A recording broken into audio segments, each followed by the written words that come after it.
Hey everybody, and welcome back to Dream Daddy. I need to turn that down. I always forget how loud the theme song is in the menu. But yeah, going back into this, last time had a pretty good first date with Matt. I S-ranked it. I boosted the volume when I edited the video and realized and got to hear him say that I light an arcade fire in his heart.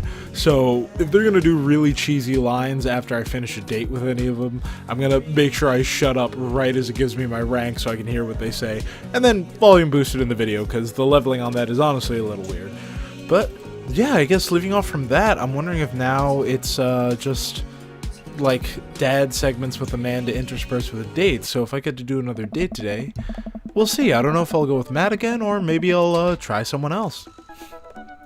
While I'm doing my afternoon word jumbles, I hear the mail truck pull through the cul-de-sac. I wonder if we got any coupons today. The nice mail person slides a couple letters and a large yellow envelope through the slot. It takes a couple of tries for them to get it in. Hey, my coupons! I take a closer look at the large yellow envelope. I lightly knock on Amanda's door. She probably has headphones on. Amanda? She yells through the door. What? I have something for you. I'm kinda busy right now, can you come back later? Okay, just thought you'd want this big old envelope we got from HIA. Immediately, Amanda pushes her door open. Horn Institute for the Arts? I mean, if you're busy, I can come back. Father, please. I hand her the envelope, which she tears open with her teeth. Atta girl. That's probably bad for your teeth. Nah, it's fine. She doesn't seem to hear me and spits out a piece of envelope. She pulls out a letter and unfolds it. And the suspense is killing me. This is her dream school. Actually, yeah, shit. I hope she gets in. Amanda's face is unreadable. I can't believe this. Oh, honey, it's okay if you didn't... I got in! Oh! I got in! Amanda tosses the letter aside and gives me a big hug. Congrats, sweetie. That's amazing. You know, I never actually decided on a voice for her. I just kind of made it higher pitched. Whatever. I'm so proud of you. She pulls away and looks at the letter again. Oh my god, I really can't believe I got in. Well, of course you got in. You're a great student. You nailed that interview, and your photography is incredible. Wait, Dad. I know this one's really expensive, and it's so far away. I think for a moment. HIA was one of the more expensive schools that Amanda applied to, but I know she's had her heart set on it for the longest time. It'll be tough, but we're gonna make it work. Really? Of course. Amanda hugs me again. Thanks, Dad. Okay, sweetie, we're celebrating tonight. Dinner, your choice, wherever you want. Wherever? Uh-oh. Amanda and I walk along the bayside, tearing into our foil-wrapped burritos from a nearby food truck. You could have chosen anywhere in Maple Bay. Cost was not a determining factor. Please, Dad, you know I'm a simple gal. Just give me a Rito with a view. I can't say I'm mad. Amanda and I sit on a patch of grass and watch ships sail lazily through the bay. And the dorms are right near a bunch of cafes, and there are all these galleries nearby, and there's a discount if you bring your student ID, and... Amanda, slow down. You're gonna choke on your burrito. I know, I'm just excited. Did I mention that students get their own studio space once they're seniors, and we get all the professional photo editing software for free? It's nice to see Amanda so enthusiastic about HIA, but I wish she wouldn't do it between bites of her burrito. I thought I taught her to chew with her mouth closed. I wonder who my roommate's gonna be. You take a survey online and they match you with someone with a similar major and interests. I bet we're gonna be best friends. Craig and I were. A good roommate can be a lifelong friend. But don't even get me started on bad roommates. Oh no. I'm just kidding. We didn't have a bad roommate. Our only other roommate was a puppy that Craig brought home one night. We spent a semester fabricating a story about our new foreign exchange student who had a really bad cough that sounded exactly like a dog's bark. Carl ruled. Ooh, they let you have animals in the dorms if you get a note saying you need one. I bet I could forge one. I think I'd get a rabbit, or maybe a snake, or maybe both. Would the snake eat a rabbit though? No, don't fake having a service animal. Oh boy, I think I'll leave all that up to you. No, we should step in as a father and make sure she doesn't do a jerk move like fake having a service animal, because that makes things a lot harder for people who actually have service animals. She's so excited. I don't want to disappoint her, but I need to be real for a second. So, I had that talk with Mr. Vega. He didn't tell you about the dumpster fire, did he? What? No. I don't want to put a damper on the good news, but I need you to knock it out of the park these last few months of school, okay? If you really want to go to Horns, we need that scholarship money. I know you can do it. Okay. I promise I'll try harder. I pat her on the back. Think you can handle a 14-hour drive to come home for the holidays? There's going to be some treacherous ice roads to cross. And don't even get me started on the paranormal occurrences. Well, it'll be worth it if I get to see you. My eyes immediately well up with tears. Oh, Dad, don't cry. Sorry, I'm just very, very proud of you. You're all grown up now, and you're such a good person, and I hope you know how important you are to me. Dad, stop. You're gonna make me cry, too. It's too late, honey. It's happening. Dad, I can't get tears in my burrito. It's gonna make it taste sad. I pull Amanda in for a hug and kiss her on the forehead. Love you, kiddo. Love you too, Pops. That was really sweet. And everything worked out fine. Dads. I do have dads. Alright, you know what? Can I go with Matt again? I could. But, how do I go back? Okay.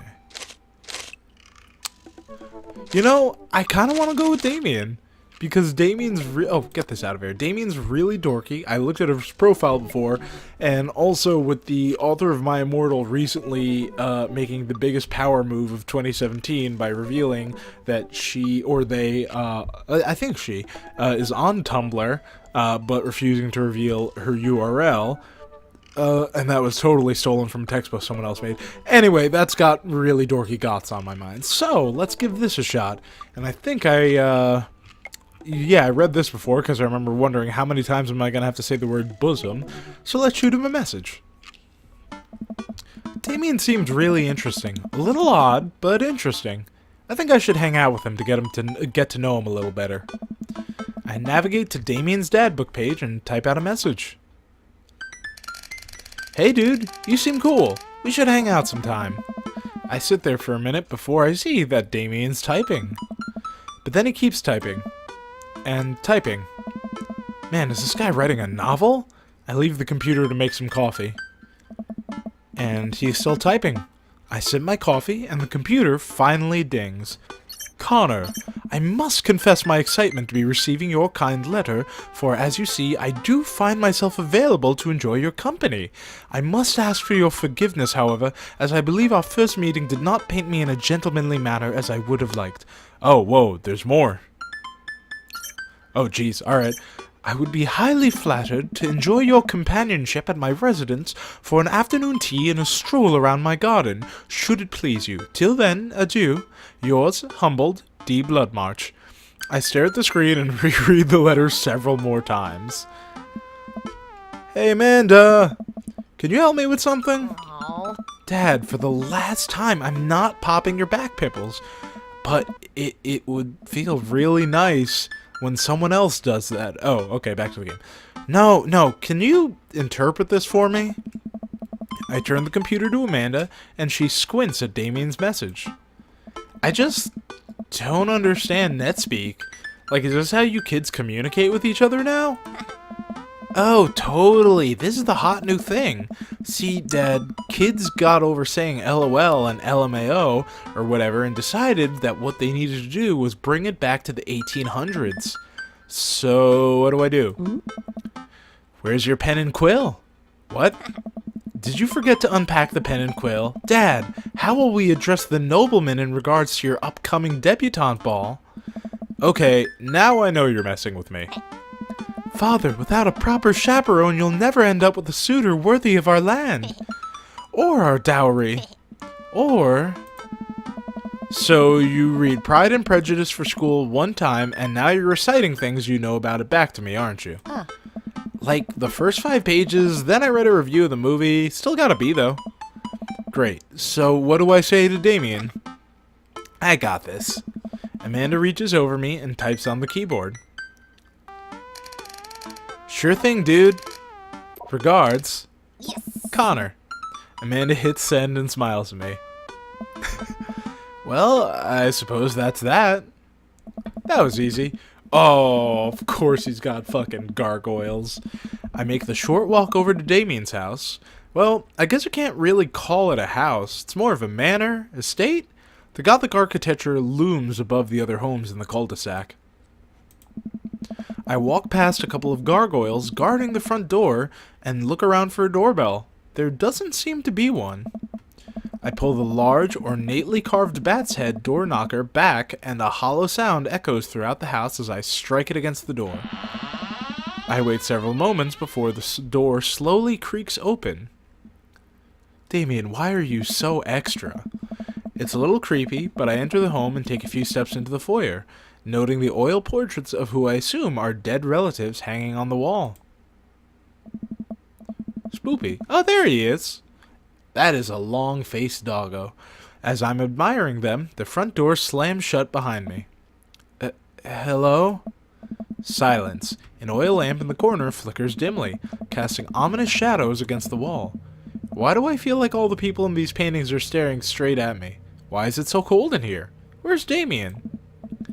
Connor, pleasure to have you in my home. I look up and see Damien standing at the top of a majestic staircase with a walking candle holder. Jesus Lord. Again, why is Damien so extra? Ooh, nice eyeshadow though. What's with the door slamming shut? Oh, sorry, there was a draft. And the door creaking open when I knocked? I accidentally left the door unlocked. Also, I realized when I was doing his voice before with the fancy kind of fake Transylvanian accent, if I am even doing that, I was making his voice really high-pitched for no real reason, just because he looks kind of effeminate.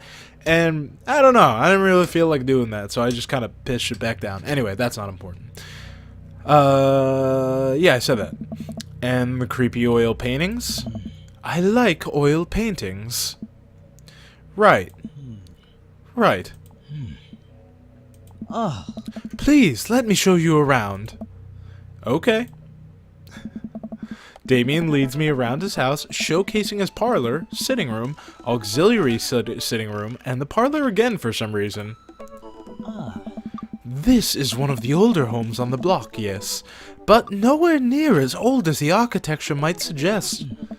Through extensive renovations, I have been able to craft a residence that is both historically accurate to the Victorian period and equipped with the amenities of any modern dwelling.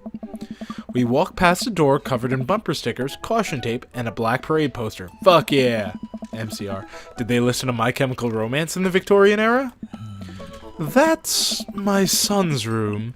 You know how the rebellious teenage years are. Onward, onward, there's more to see. We reach a door at the end of the hall that Damien opens with a flourish. And this is the library. Sunlight streams in from floor-to-ceiling arched windows. The walls are lined with packed bookshelves, and even more books are scattered over the period-appropriate furniture. Damien is clearly really proud of this room. Look out the window, look at the butterflies, pick up a book. That's enough of the tour. Look at the butterflies. I walk up to the glass display of pinned bugs on the wall. It's pretty impressive. Nice bugs. I pinned them all myself. Maybe I could show you how sometime. I'm concerned I would stick the pin right through my finger. Ah, the pinner's gambit. Is that a thing? No. Pick up a book. You know, Connor, in the Victorian era, there was some controversy surrounding reading. Many people thought the more tawdry novels would encourage youths into a life of crime, and would cause too much of a distraction from work and school. I pull out a book at random and examine the worn cover. Opening it, I turn to a random page and read aloud. Naruto struggled against the chains that Sasuke had bound him with. Shirtless and out of breath, he looked up at Sasuke. Sasuke smirked, unbuttoning his ninja bag. Okay, I think that's enough. Holy shit, you've got like... Wait. You've got Naruto fanfiction that you had bound into an actual book, and it's probably like really nicely like leather bound books and shit too. Holy crap. Damien snaps the book shut and puts it back onto the shelf. That's a rare book from my private collection. Look out the window. I walk to the window and am greeted by a beautiful view of Damien's backyard. It showcases a beautiful view of the rest of the cul-de-sac. Hey, I can see Craig on his lawn. He's doing push-ups, with his daughters on his back. Damn. He sees me and waves happily, doing push-ups with one hand now. Damn. Did you know that Victorians spent at least 20 hours a week gazing longingly out of full-length windows? I don't know if that's true. Wait, really? Oh. No, but Victorians did appreciate telling a good joke. Oh, alright, he's kidding. Nice. Please, will you join me for tea? That's cool though, he's like kind of poking fun at himself. I follow Damien to his sitting room, where finger foods have already been set out upon a beautiful tiered silver tray. I take a seat on one of the high-back chairs as Damien pours and serves me some tea. I can't believe we're having a high tea. I never thought I'd get to do this. Damien smiles to himself. But it's a common misconception that high tea refers to the wealth or class or the people enjoying it, when in fact the high refers to both the later time of day that the working class had to enjoy tea and the height of the tables on which they're served. Oh, my dear friend, we're currently enjoying afternoon tea. That's informative. Damien takes a seat next to me and serves me a tiny sandwich. Your home is really impressive. Are there a lot of GOTHS in Maple Bay? Or, I like your cape. Your home is really impressive. Ooh, there's the eggplants and the sweat emojis. Alrighty. It seems like you've really put a lot of work into this place. Thank you. No one's ever complimented my home before. Hell, I can barely get matching salt and pepper shakers in my place. And look at what you've done. I'm kind of jealous. That's very generous of you to say. What got you so interested in goth stuff? Well, when I was a young boy, my father... Did he take you into the city? Sorry? Did you guys see a marching band? I'm afraid I don't understand. You're serious? Of course. But it's, you know, the song. Amanda made me listen to it. Seriously? I'd love to see a marching band. He doesn't know Welcome to the Black Parade because it's his son's poster, not his. Nevertheless, I've always had a love for art, history, and fashion. What started off as a small hobby of collecting taxidermied animals grew into sort of an obsession. It's a privilege to be able to appreciate the lives and culture of those who came before us, I think. Why not go all the way? I like not dying when I catch a cold. He takes a sip of tea. I can acknowledge that there were many very terrible things about the Victorian era, and to try and live a life that strictly aligns with those ideals would be admittedly horrid. But I think it takes a critical mind to truly appreciate something to the fullest, to be cognizant of its flaws and love it all the same.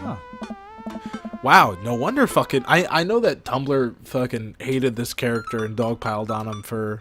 I think it was the slash fiction or something, but... Yeah, it makes sense they'd hate the one character that would bring up the point about how you can critique something and still like it. Granted, there are things out there that are really, really fucking terrible, and there really isn't any good in them.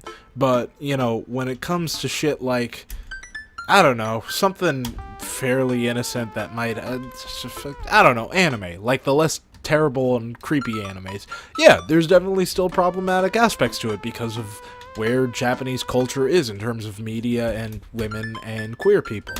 But that doesn't mean you have to completely disengage from a series for those couple issues. If you don't feel comfortable consuming that content, that's another matter. You know, either you can choose not to watch it. Oh, Voltron is another good example of that. Jesus, there was a lot of discourse around that. Anyway, the point is that that's cool that they had him put in that point of him realizing that, yeah, he has his hobby focuses around a very, very terrible era in retrospect, but he's parsing out the things that he enjoys while still recognizing the parts that were terrible, and that takes maturity. Tell me, Connor, do you have any hobbies? Oh man, I do, but I don't know if I care about anything the way you care about this stuff. Well, I'd love to hear about your interests. Hearing someone talk about the things they're passionate about is intriguing, and quite honestly, rather attractive. Please, do tell me about your hobbies. Quick, sound sophisticated. I like watching soap making videos on the internet, love me some word jumbles. I learned how to juggle once. Ooh, which is the most honest one? I learned how to juggle once. I would totally say something like that. Gravity is an oh, that didn't work. Is an interesting thing, and I believe that juggling is the pinnacle of humankind's interaction with the gravitational arts. Interesting. I started out with scarves, but now I can comfortably juggle balls. Juggling pins is currently out of my purview. Damien looks at me quizzically, but shrugs it off. We finish our tea and finger sandwiches. How delightful. Come, I have one more thing to show you. Okay, we messed that up, but we got like the really good eggplant sweat hearts earlier, so we just gotta make sure we do good from now on. Damien takes me around the back of his home, where a variety of flowers flourish in beautifully landscaped rows. A small stone path weaves through it, and butterflies flit lazily through the air. My garden. It's beautiful. Oh. Thank you.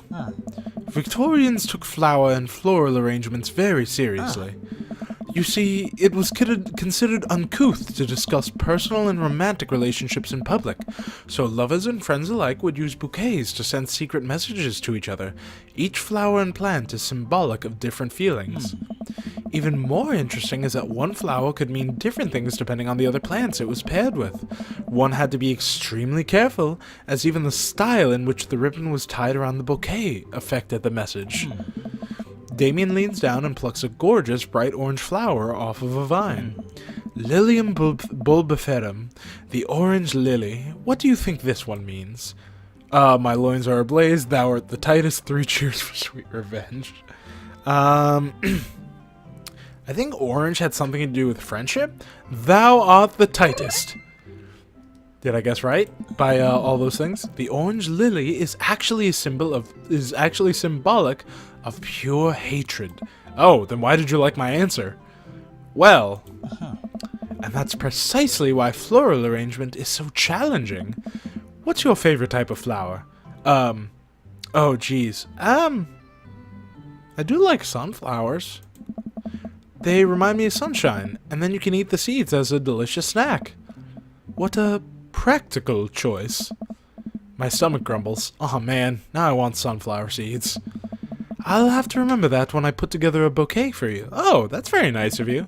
He would put together a bouquet for me? Nobody's ever given me a bouquet before. I follow Damien down the footpath and admire more of his beautiful flowers. Suddenly, a phone rings. Oh, Connor, will you excuse me? I must take this. He pulls his cell phone out of his pocket. I'm a little surprised it's not a rotary phone. Go for it. Damien smiles and walks back into the house. I take a deep breath and enjoy the heavily perfumed air. Why am I still reading in slightly Damien's voice? What a lovely yard. This makes me wish I had put a little more effort into that garden Amanda and I tried to start one time. Our watermelons grew to the size of cherry tomatoes and then immediately died. Oh hey, a gargoyle. Oh no, I knocked over the gargoyle! Fix that garg. Oh gee, fix that garg. Are you kidding me? Whoa. Okay, alright. Whee! Okay, enough of that. Oh, and you can flip it. Okay, alright, we got this. I think. But yeah, okay. And then maybe that's like part of the wings. So that, yeah, okay. Alright, we're gonna fix that garg. Oh, we fixed the garg. The very, very low res garg. Phew, that was a close one. Uh-oh, here comes Damien. He looks upset. Connor, my sincerest apologies to have kept you waiting. There's an urgent matter that I must attend to, so I'm afraid I must take my leave. That ugh was very loud. No problem, dude. Everything alright? Damien worries the hem of his coat with his fingers and looks away. Everything is perfectly fine, but it's Lucien. What's wrong? He appears to have, well, his teacher needs me to come to the school post-haste. Do you need help? Oh, no, you don't have to. Let me come with you. Us dads gotta stick together. You're right. This is one of Lucien's more elaborate stunts. I would greatly treasure having another parent by my side. Let's go! Time to help you with your kid. Oh, hey, Hugo. Damien and I walk into the school and are immediately greeted by an anxious-looking Hugo. I don't know. Hey, Damien. You're here in record time. I wouldn't miss it for the world, dear friend. Wow. Whatever it is, it doesn't seem like this is Hugo and Damien's first time to the My Kids Are in Trouble rodeo. What is it this time? Oh. This, Damien, you have to see to believe. Damien and I fall into step behind Hugo, who leads us through the busy corridors of the school. We pass by several classes in session, and I vaguely wonder if Amanda's around. Hugo eventually ushers us into a small boiler room with a flight of rickety stairs leading down into darkness. Watch your step. I can hear faint voices drifting up from the basement, and they don't sound happy. As I'm led into the depths of the school, I recall the antics I got into as an angsty middle schooler. At least I had enough sense to stay out of creepy basements. We find another teacher in a boiler room tucked away in the back of the basement. With him are Lucien and Ernest, Hugo's son. Lucien has a bloody nose. Thanks for coming. I can't make heads or tails of this. I look around the scene of the crime and see a bunch of bricks and some masonry tools scattered around. What happened here? Ernest punched me. Lucien's tried to kill me. The room falls silent. I don't even know what voices I gave them, so who cares? I was not trying to kill you, dumbass. I was just trying to build a brick wall around you and see what would happen. You promised me there was wine down here. You tricked me. I should give him like a cracky voice. Whoa, whoa, whoa. Wait a second. Lucien, did you try to cask of Amontillado, Ernest? I'm neither confirming nor denying that. I turn to Damien and whisper to him, What's Cask of Amontillado? It's a classic Edgar Allan Poe short story where a man gets his enemy drunk, lures him down to his cellar with the promise of wine of a fine vintage, then buries him alive behind a brick wall. It's a lovely story. So, wait, Lucien, you tried to do that to him? I was curious to see how it would turn out. I wasn't actually gonna leave him there. What was the thought process here? That Ernest was just going to sit still while you slowly built a tomb around him? Well, it worked for like 20 minutes because he's an idiot, but then he realized that I had lied about the wine. And you were cackling maniacally. That sort of tipped me off. Ernest, 20 minutes? Dad! What? It took you 20 minutes? Son, we just did an entire 2-week unit on the Cask of Amontillado, and it took you 20 minutes to realize Lucien was leading you into an elaborate ruse? Did you even read the story? I read the first 5 pages and then read a review of the movie. Huh? It's only 5 pages long, and there is no movie. Haha, yeah, you're right. I paid Lucien to read it for me. I'm trying to do a squeaky teenager voice, but it's coming out weird. Actually, he didn't even pay me, so when you think about it, this was me teaching him a lesson. Damien and Hugo both have their heads in their hands. You guys are always telling me to engage in the literature, and I did. I don't see a problem here. Alright, I'm filing this under what the hell. Don't do whatever that was again. You two are both suspended for a week. Ernest and Lucien high five. The teacher starts to stomp up the stairs. Hugo, I'll cover your class. Take your son home. Mr. Bloodmarch, you too. Thank you for your mediation. We all head up the stairs and out of the school in tense silence. Lucian, Damien, and I all pile into my car and begin the drive home. Lucian immediately puts his hood up and stares out the window angrily. I'm not going to therapy again. I know, son. It's entirely up to you whether or not you want to go. But I care about you, and I can see that you're struggling. So if you do decide that you would like to speak to a professional about your feelings, we can do that too. Maybe you can spend this next week looking for a summer job, I know how much you want your own car. I can't believe Damien's keeping his cool. I'm impressed. Fine. Thanks for not freaking out too hard. I love you, son. Lucian continues staring out of the window. Love you too.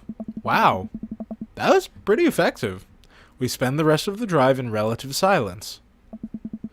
The moment we pull into the driveway, Lucian hops out of the car, slams the door, and runs inside. I didn't expect to have that conversation in front of you.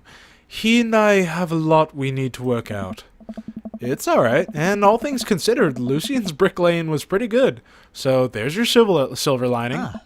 There is that, yes. He's probably just going through a phase. I really admire how you handled that. Yeah, that, because that was impressive. You were a lot more diplomatic with him than I would have been. I just want what's best for him, and I don't think yelling at him would do either of us any favors. It rarely does. You're a good dad. See you around soon? Aha, there it is. It would be my honor and my pleasure. Damien bows with a flourish. Glassy. I come home to find Amanda curled up on the couch with a blanket watching TV. I plop down next to her. Yo, what you watching? Tiny House Hunting Brothers, Extreme Edition. Ugh, I hate this show. The couple on screen bickers back and forth while standing in an extremely small house made out of recycled bottles. The Tiny House Hunting Brothers watch them with bemused expressions, both of their heads touching the low ceiling. I told you I wanted a 2-bed, 2-bath, shabby chic cottage. This house doesn't even have a bathroom. Change voice in the middle of a sentence. But honey, the outhouse is only 20 yards away. It's not that bad. I am not... Wait, what was it? I am not pooping outside, Greg. Why don't they just get a regular-sized house? I don't know. How'd afternoon tea go? It got strange. We had to go to the school and pick up Lucian since he lured Ernest down to the cellar with the promise of a fine vintage and then tried to bring him into the wall, right? How did you know that? Has everyone read this story except for me? Lucian live-streamed the entire thing. This entire day is beyond me. But otherwise it was a fun day. That Damien guy's a character, but he's really good company. And a surprisingly diplomatic dad. I dig his style. You know what? Me too. How'd we do? Date complete. Sincerity, respect, Goth, Edward, and... Ah, lots of Amontillado and Poe. S? Oh! Simply marvelous. Well, an A's alright too. I guess it's because I messed up that one thing. Already ruined my perfect record though. But I heard the voice line this time. Welcome Interview with the to vampire. Dads. Oh, and it takes me right back here. I guess I could do another date if I wanted to. Yeah, and I haven't been recording for super long. So, what the heck? Let's do another one. Let's see. We've done one with Matt. We've done one with Damien. You know what? Let's try Craig. He's our college buddy. Craig Kahn. A dad of 3, business entrepreneur, and fitness enthusiast. Juggling work, family, and fitness is a tough gig, but someone's got to do it. On a Friday night, you are most likely to get one last good cardio session in. If you had one thing to take with you onto a desert island, what would it be? A box of energy bars. What are your turn-ons? A sub 6-minute mile. What did you want to be when you grew up? Beer pong world champion. What's your favorite movie genre? Buddy cop movies forever. What's your ideal date? Scaling a huge, dangerous mountain for fun. Craig, don't take us on that. What do you never leave home without? An extra tube of energy gel. What is that? I spent a lot of time thinking about, my mile time used to be so good. What happened? Have I peaked? Yeah, let's shoot Craig a message. And then, yeah, do another date. And, call it a day. I wonder what Craig's up to today. I navigate to Craig's dad book page and type out a message. Hey bro, or should I say neighbor, let's catch up like old times. A couple moments pass before I hear a ding on the computer. It's a message from Craig. That was quick. Bro, my man, let's definitely hang soon. Might be a little different from our old weekend-long benders, but it'll still be fun. I think for a moment, this could be a fun opportunity to see my old buddy in his new element. We exchange a couple more messages and he logs off to prep for the game. I should see if Amanda wants to join me.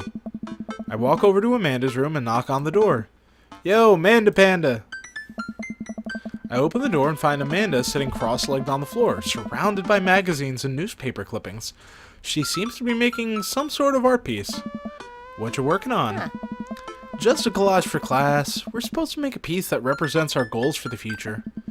I take a closer look at her collage. That's a lot of dogs. It's mostly dogs, yeah. Did you need something? Craig invited us to a softball game. Wanna go? Oh. Remember that one time you signed me up for softball and you bought me all the gear, and then you took me to the first game, and then someone hit a ball toward me, and I just ran off the field crying? And then you hid in the dugout and would scream if I tried to pick you up. Yes. I was afraid of baseballs. I thought you were a gigantic sentient softball. So, does that mean you don't want to go? Amanda gets up and looks me dead in the eye, determined. I'm finally ready to face my fears head on. Let's do this. Alright, hell yeah, Amanda. Amanda and I make the short drive out to the local softball field. For a kid's softball game, it's pretty packed. We clamber up the bleachers and take our seats on the top row. I don't see Craig anywhere. So, when did the kids start crying and running off of the field? You know that your relationship with softball is different from everyone else's relationship with softball, right? Okay, but if I don't see some kids cry, I'm gonna be pretty disappointed. For nostalgia purposes, of course. Not because I take joy out of children fighting for my amusement. Definitely not that. The game starts and the kids run onto the field. I see Craig by the dugout with a clipboard. He has River strapped to his chest, as per usual. There's a guy in a pancake costume doing jumping jacks across the field. I guess that's the mascot. Reading the kids' brightly colored jerseys, I see that it's the Maple Bay Flapjacks against the Pinewood Ocelots. Go Flapjacks? Oh, man. Choke up the bat, Miranda! Yeah, Miranda, square up! How much do you know about softball? Enough to know that the balls are relatively hard despite their name. But yelling is fun. Give it a shot. It's cathartic. What's important is that you're having fun. What are you willing to sacrifice to win? What's important is that you're having fun. Go friendship and kindness. Dad, could you kick it up a notch? Maybe throw some spice on that papaya? Sure thing, honey. I believe in you, Miranda. We watch a couple innings of softball. They aren't ready for the major leagues yet, but Craig's trained his team pretty well. It seems like he's really good with kids. Keg Stand Craig is good with children. Whoa. It's amazing how hard they're hitting the ball and how no one has run off the field crying yet. Amanda, dear, you have to let it go. Let what go? I'm perfectly fine. The opposing team is up at bat. They had a fly ball out into center field. The tiny little girl tries to get under the ball, but it misses her glove and hits her straight in the forehead. See? It's a completely justifiable fear. The girl plops down on the grass and starts crying. Craig makes a beeline to her, checking her forehead and comforting her until her parents arrive. He carries her off of the field as she sobs. Man, it's strange to think about how this was the guy who once backflipped off of a roof and into a pool while shotgunning a beer. He's so responsible now. The game resumes after the girl calms down a bit, and we watch a couple more innings. Craig's team is crushing the other team in the 9th inning. The Ocelots seem to have given up by this point. I see one outfielder eating fistfuls of grass. Batter on the other team knocks a foul ball into the stands. I follow the trajectory and... oh no! It's coming right for me! Oh no. Oh no, no, no, no, no, no, no, no, no, no. I close my eyes and brace for impact. I open my eyes and look over to see Amanda holding the softball, staring at it in amazement. I caught the ball. You saved me. I caught the ball. Dad, I caught the ball. You did it, Amanda. I face my I face my fears. I defeated the softball. I can do anything. Amanda and I share a big hug. It's a tender moment that I don't think anyone else watching really understood. I'm proud of you, kiddo. The game ends and Craig's team are declared the victors. We sit patiently as the girls line up to shake hands. Great job, everyone. We walk over to the dugout to congratulate Craig, who's talking with some of the parents. Craig, great work, man. Thanks. We've been working hard all season, and it's great to see it paying off. I'm so proud of all my girls. Speaking of which, have you met Briar and Hazel? Oh, he's got more kids. They do sports. Hello. Hey, killer playing out there.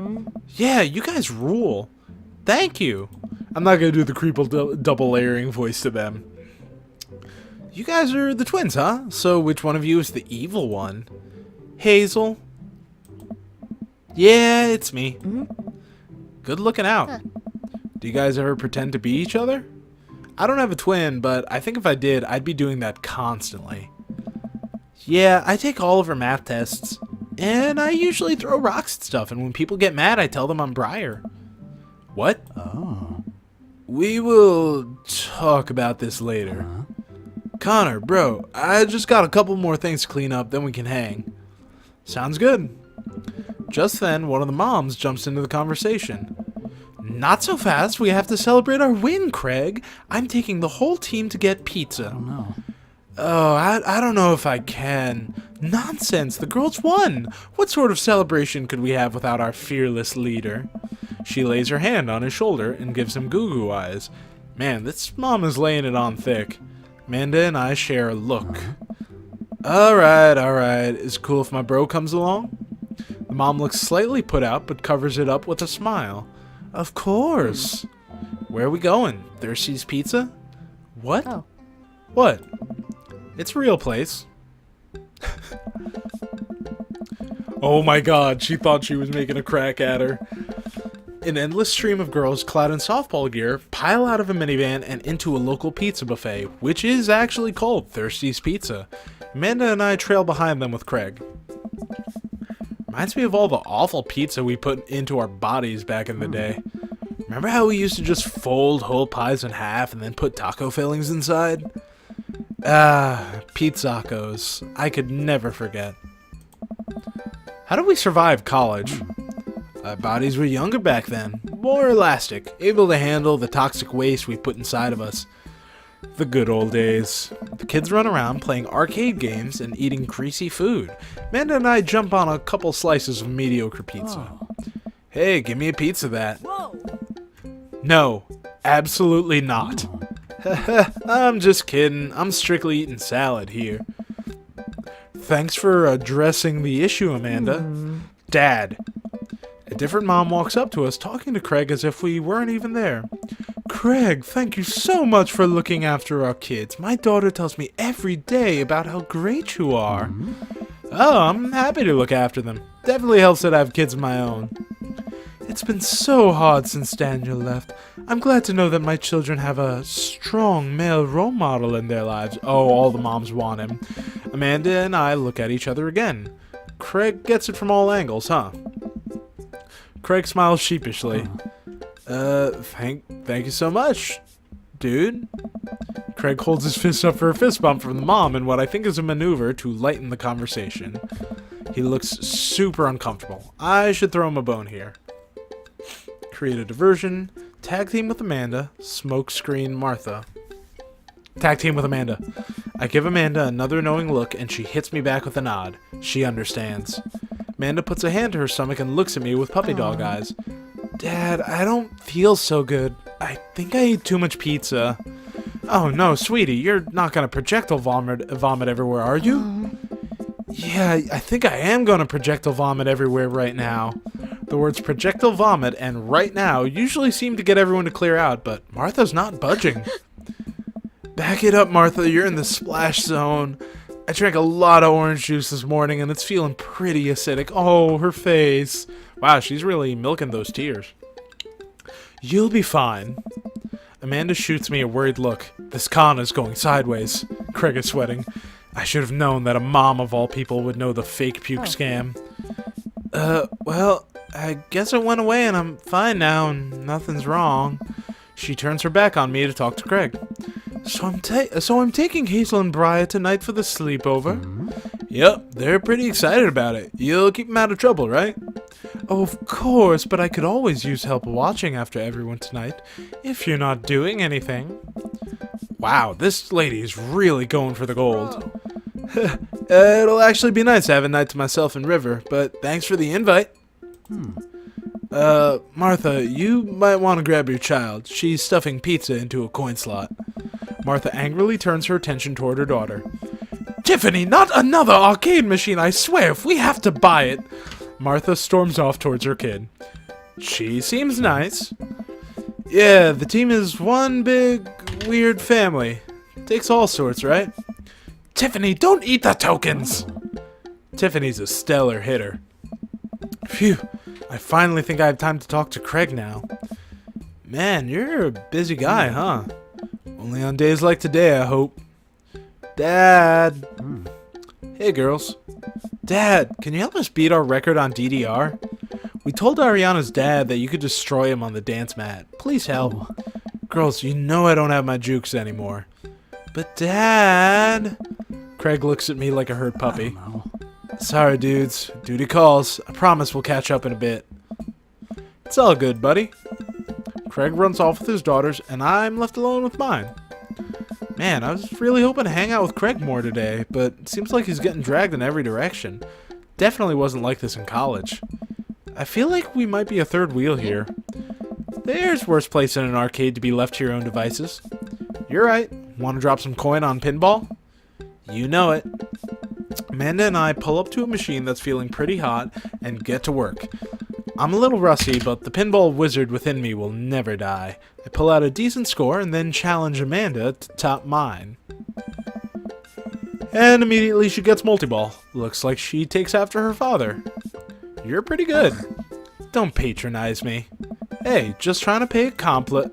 Amanda shushes me. She's in her zen zone. She fights valiantly, racking up points by the millions. She's this close to beating my score, but I feel honored just being able to watch. You're friends with Craig, right? Janet from earlier walks up and leans on the pinball machine. Yeah. We went to college together. Please don't lean on my thing. Huh? That's so that's so interesting. So do you know if he's, like, available? Oh, I honestly don't know if I could say. Seriously, you're gonna make it tilt. Because it seems like so much work to watch after his kids. Don't you think it'd be great if he... Lady, I swear to God. All of a sudden, a buzzer sounds and the game is over. Janet made the pinball machine tilt. Hey.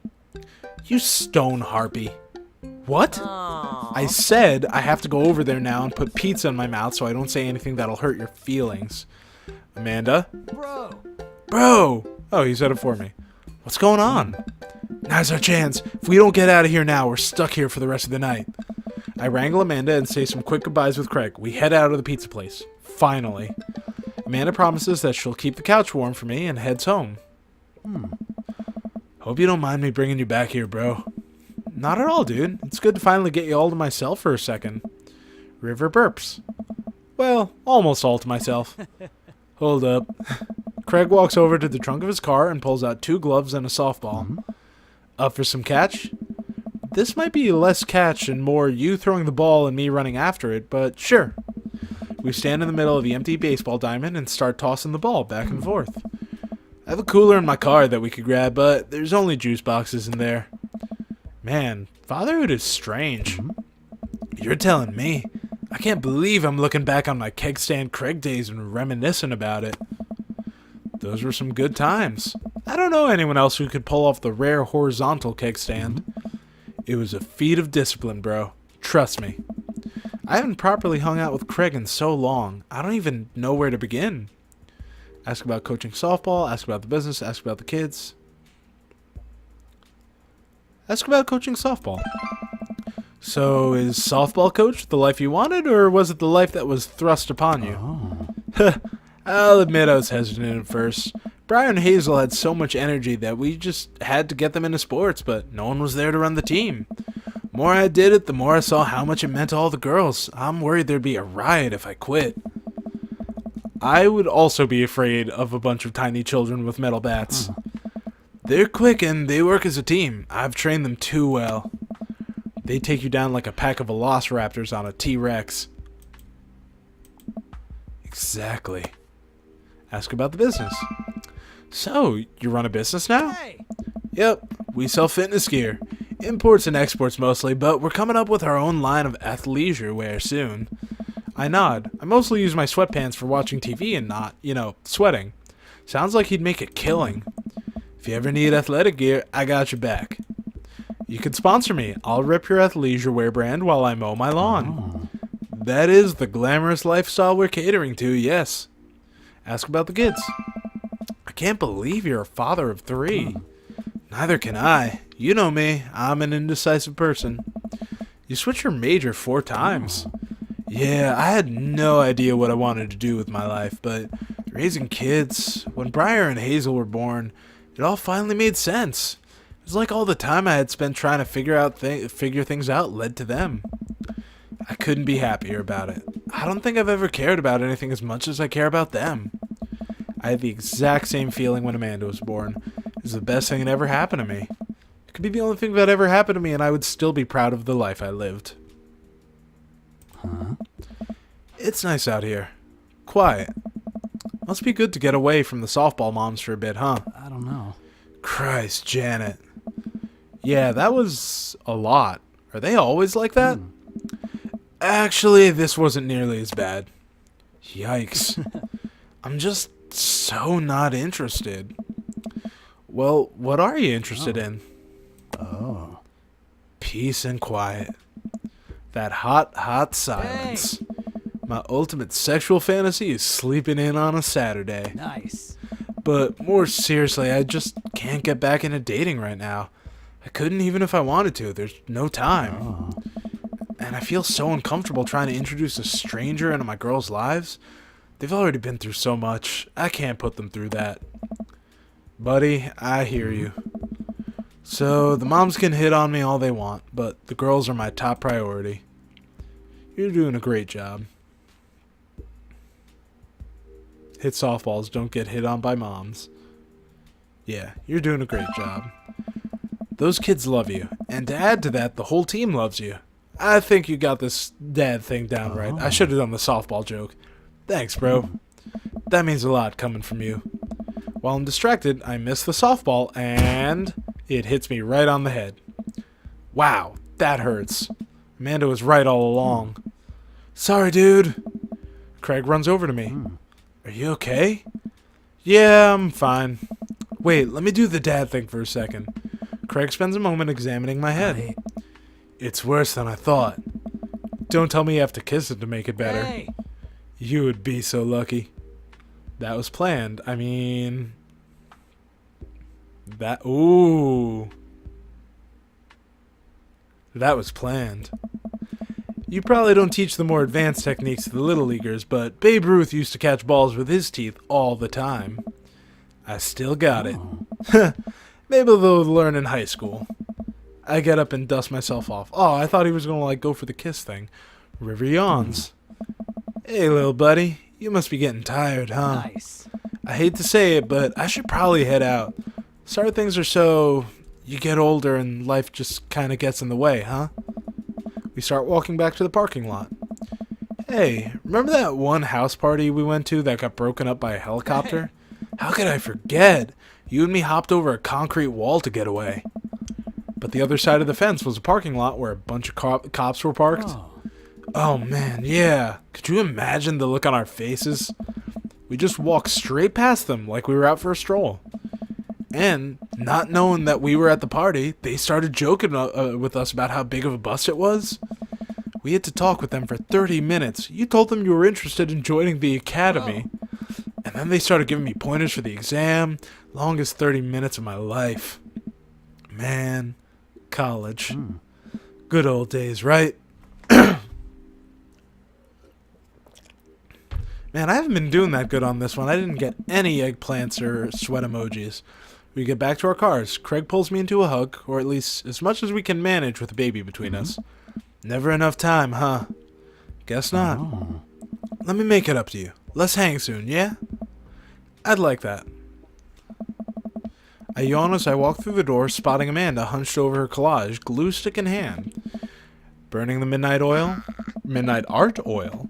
Figured I might do something productive between episodes of Shark Hunter lip sync battles. Do the sharks lip sync or do the shark hunters lip sync? Yes. I look over her shoulder at the collage. Amanda, this is some good art. Look at this good art you made. Thanks. I'm just about done. Like before, it's still a lot of dogs. In one corner is a giant pile of cash. In the other, it's... Amanda, is that me? Yep, the whole thing is about my goals for the future. And those are basically just sit on a giant pile of money with my 20 dogs and also have a strong and mutually supportive relationship with my father into adulthood. Oh, now you've done it. Get ready to watch your dad cry. Here it comes. It's happening. Aw, Dad. You did this with your good art. She pats me on the back. Hey, how's your hang with Craig? I wipe a tear from my eye. It was good. That Craig guy sure is busy. Yeah, dude, the softball life isn't for quitters. Also, I'm very proud of you for facing your fears today. How does it feel? I'm on top of the world, Pops. I should start facing my fears more often. Oh yeah? How about tomorrow we hit some empty parking lots and practiced, dare I say, parallel parking? Baby steps, Dad. I'll work my way up to it. Alright, I'm gonna hit the hay. Take care of late night television for me, alright? I'll let them know you said hey. Okay, alright, so did 2 dates, and I think that rounds it out. I definitely didn't do that good on this one, though. That's like a B, maybe. That was Okay, a great date. Did he say it's a great date? I'm gonna have to check. Alright, still got an A, though. I gotta get more S ranks, though. But let's see. Relaxed Dad, Cell Phone Holster, Dude, Sports, Thirsty, and Softball. I love these categories, and I actually wonder if what you do affects them too much, or if they're just kind of there for comedy. Either way, I got, good amount of dad points, good amount of daddy points, and, yeah, let's do that. We got Keg Stand Champion. Dads. Okay, so it looks like from now on, I can just kind of continue through the dates. I'm sure it'll have more cutscenes about Amanda's life and what's going on as I go. But yeah, I'm gonna say that's it for there. I think 2 dates in episode is a good length. And so far I've been with Matt, Damien, and Craig. So I don't know. I guess maybe next time I'll try. Joseph and Robert are pretty opposites. We'll give them a try. See what kind of fun's up that alley. But yeah, I'm gonna leave this one here for now. I hope you guys enjoyed watching it, and I'll see you later.